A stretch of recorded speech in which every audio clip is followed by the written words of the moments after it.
Now listen carefully and answer questions 31 to 40. An interesting aspect of fireworks is that their history tells us a lot about the changing roles of scientists and technicians in Europe. Fireworks were introduced from China in the 13th century. Up to the 16th century, they were generally used for military purposes, with rockets and fire tubes being thrown at the enemy. But they were also sometimes a feature of plays and festivals, where their chief purpose was related to religion. By the 17th century, the rulers of Europe had started using fireworks as a way of marking royal occasions. Technicians were employed to stage spectacular shows which displayed aspects of nature, with representations of the sun, snow and rain.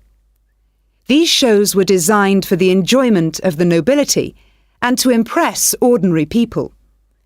But fireworks also aroused the interest of scientists, who started to think of new uses for them. After seeing one firework display where a model of a dragon was propelled along a rope by rockets, scientists thought that in a similar way humans might be able to achieve flight, a dream of many scientists at the time.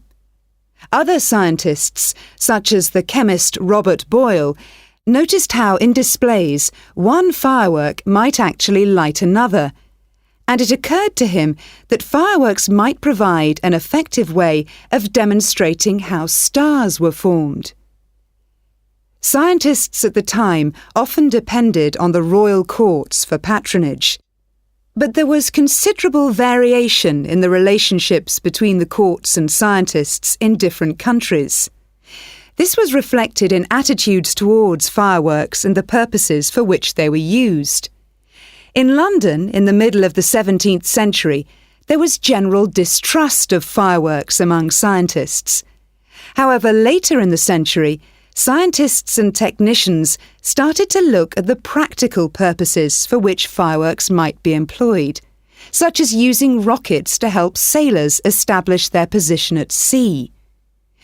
It was a different story in Russia, where the St. Petersburg Academy of Science played a key role in creating fireworks displays for the court. Here, those in power regarded fireworks as being an important element in the education of the masses, and the displays often included a scientific message. Members of the Academy hoped that this might encourage the royal family to keep the Academy open, at a time when many in the government were considering closing it. In Paris, the situation was different again. The Paris Academy of Sciences played no role in staging fireworks displays. Instead, the task fell to members of the Royal Academy of Painting and Sculpture. As in Russia, the work of the technicians who created the fireworks was given little attention.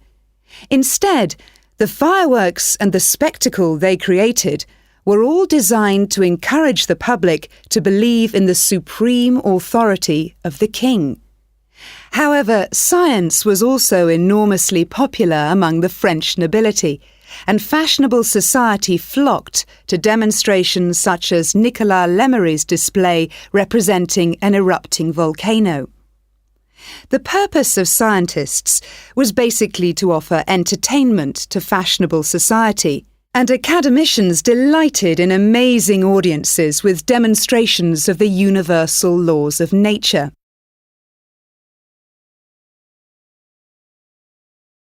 In the course of the 18th century, the circulation of skills and technical exchange led to further developments. Fireworks specialists from Italy began to travel around Europe, staging displays for many of the European courts.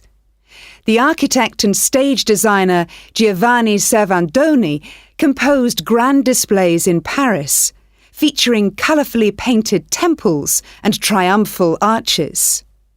A fireworks display staged by Servandoni would be structured in the same way as an opera, and was even divided into separate acts. Italian fireworks specialists were also invited to perform in London, St. Petersburg, and Moscow.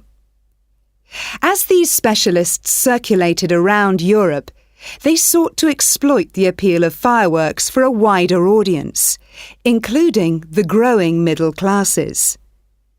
As in the previous century, fireworks provided resources for demonstrating scientific laws and theories, as well as new discoveries, and displays now showed a fascinated public the curious phenomenon of electricity.